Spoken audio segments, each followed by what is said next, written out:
A massive power outage in San Francisco left 130,000 in the dark on Saturday. This also affected WAYMO driverless cars, but maybe not in the way that you're thinking. Let's talk about it.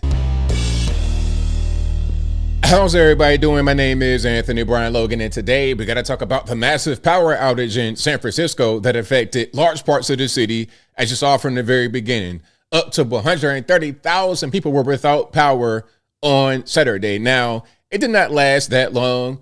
Sunday morning, it was down to like 29,000, and I presume by the time you see this, everything is back up and running. But the reason why I'm covering this story is because this is going to be an issue if we're going to have driverless cars, electric vehicles. If everything's electric, if everything is autonomous, things like this are going to be a problem. Whenever the power goes down, you're pretty much out of luck. Now, before I go too far into it, I'm going to just show you this video right here, and I'm going to explain what's happening with no sound on. What happened with the WAYMOs is that they stalled not because they ran out of power, not because they could not charge and get any more juice. That's not what happened. What happened was the street lights went out. So they're confused. Okay, what do I do? Where do I go? Now, a human being would be able to see, okay, if the lights are off, let's now do a four-way stop. You go, I go, you go, I go.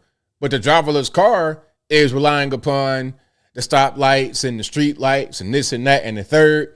If these things are not on because the power is off, all they're going to do is just sit there like, okay, what's next? And in the meantime, you got regular people driving their cars behind them like, okay, any day now. And here's the depot right here. Now, normally they would go to this particular depot and charge up and go to the next destination. But I would presume when the power is out, they're going to go to the depot and pretty much park right there and not be able to move around at all. They'll just pretty much sit there. So the cars that go to the depot can't get charged up, and the cars that are charged up don't know how to go anywhere, and they just stay in the center of the road because the street lights are out.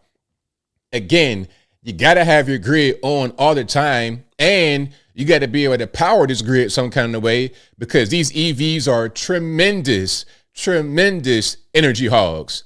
Talking about, oh, we're going green. I can't tell because how are you going to get this green energy? Green energy comes from brown fuel. That's how that works. You're going to get a higher demand for coal and everything else to power the grid. And whenever the grid goes down, you got chaos.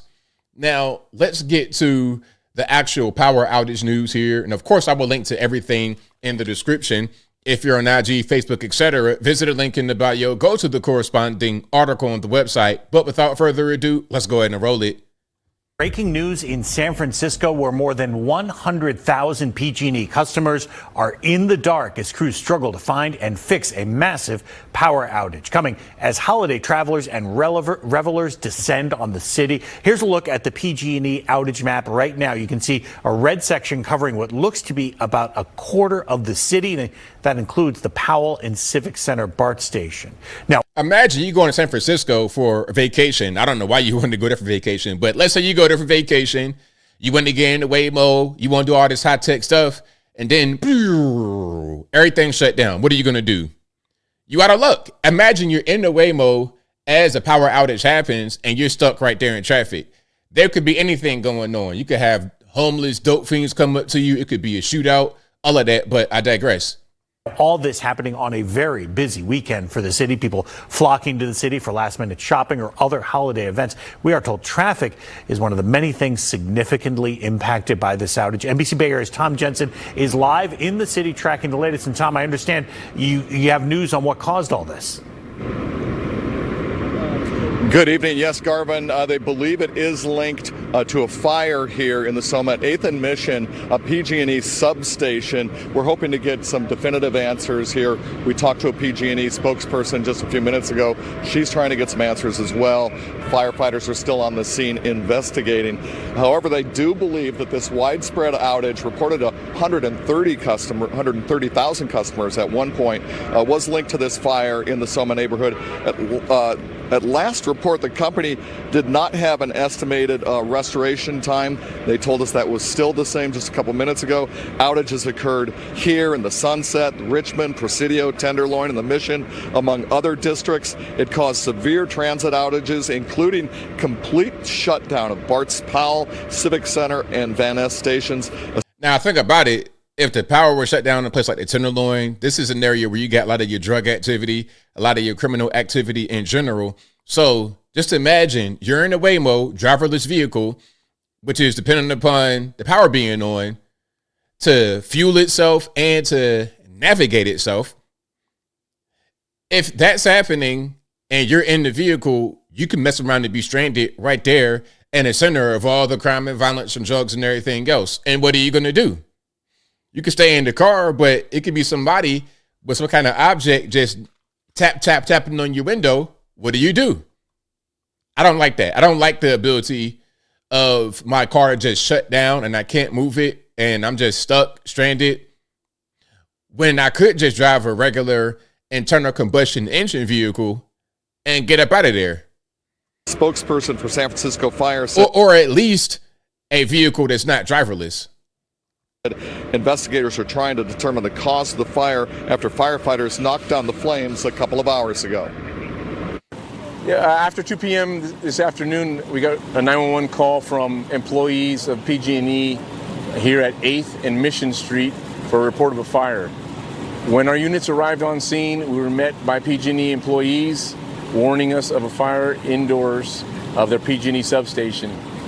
We did work together with PG&E to shut the power off to the substation completely to allow our firefighters to go in and use carbon dioxide to help control the fire.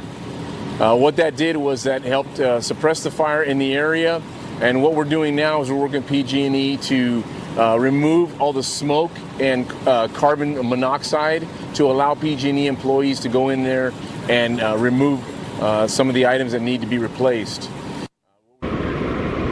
You can see the traffic lights are still out here at 8th and Mission. You've got police trying to control the traffic here at other intersections across the city. So look, right here you got a crossing guard. So again, if you got a human being, he's going to understand what to do. The car going to go like this, you know what I mean, to stop. Go like that, that means to go. Does your driverless vehicle know that? In that situation, what happens? Does the driverless vehicle become driven by someone somewhere else? Are you going to trust your life with the hands of a person who's not even that right there? Where these outages are and the lights are out, drivers have been using the honor system, but it has been a traffic nightmare. It took us about 2 hours to get from one side of the city to the other side to this location, just a couple of miles earlier today. And we're hearing about, like you said, Garvin, this was a big weekend. People out enjoying entertainment, dinners out, shopping, and the power went out in some very busy areas. And we're working on that part of the story, Garvin, for 11 o'clock tonight. For now, we're live in San Francisco. Tom Jensen. All right, there we go. So big power outage. They said about a quarter of the city was out. 130,000 residents at one point on Saturday. All the power out and very busy. Christmas shopping, vacation for some odd reason, going to California for vacation. But the bigger story here, in my humble opinion, is how fragile the grid is. I mean, it was a fire. Who knows what happened? Maybe it was just a malfunctioning piece of equipment, old equipment, just a random thing that happens. Could have been intentional, could have been arson, could have been one of them homeless dope fiends out there messing around, trying to steal some copper or some other stuff and then spark the whole place on fire, shutting down a quarter of the city's power. When the power goes out, it shouldn't be all crippling like that. If the power goes out where I live, I can get in my car and go to where I got to go still. Now, some are going to say, well, ABL, just because you got a gas-powered car doesn't mean you're going to be better because the gas station requires electricity. Well, guess what? I got a jerry can in my in the bed of my truck with gas in it. Just for a situation like this.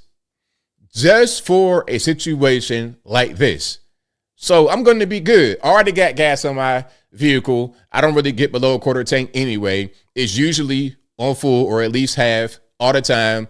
and I got a jerry can with gas in it, so I'm going to be good. And again, the most important thing is I'm not going to drive a driverless car, or I can't drive a driverless car. I'm not going to get in a driverless vehicle to where the ability for me to go from point A to point B is relying upon the electrical grid. You got to get charged up, and you got to look out for the street lights and this light and that and all that. Nah. Let me get a human being driving if I can't drive, or let me drive in the vehicle that has as few fail points as possible. I think that makes sense. And I'm going to add one last thing before I wrap it on up, put the bow on top. If we're talking about California saying we got to have all electric cars, well, not we in the United States, y'all got to have all electric vehicles by what, 2030? This is not a very good preview. Imagine the traffic jams in Los Angeles if this happens. Imagine how bad things are going to be if something like this happens in a place where you're relying upon your electric vehicles that are driverless. All bad, but I think I'll leave that right there for now. And what say you? What's your opinion about the power going out in San Francisco and the WAYMO vehicles stalling in the road because they can't see? There's no traffic lights. I don't know what to do. The light is completely off. If it's green, that means go. If it's yellow, I'm going to slow it down and maybe kind of creep toward the stop. If it's red, okay, you stop. But when the light's not on and I got to watch a crossing guard or observe stop signs, I don't know how to do that. Whatever your thoughts on this are, let me know in the comments below. You guys know where I'm at. This is reason 1075 why I don't like driverless vehicles and I don't like electric vehicles. They're not practical. Now, maybe one point in the future, the technology will improve and this won't really be an issue of these massive traffic jams caused by stalled vehicles because they can't navigate due to the lack of traffic lights. Maybe they're going to fix that in the future. But as of right now, I'm seeing problems on top of problems on top of way more problems. That's what I'm seeing right now. But whatever your thoughts are, please let me know in the comments below. And that's all I got to say for this video. If you like what you heard, please comment, rate, share, and subscribe. Peace.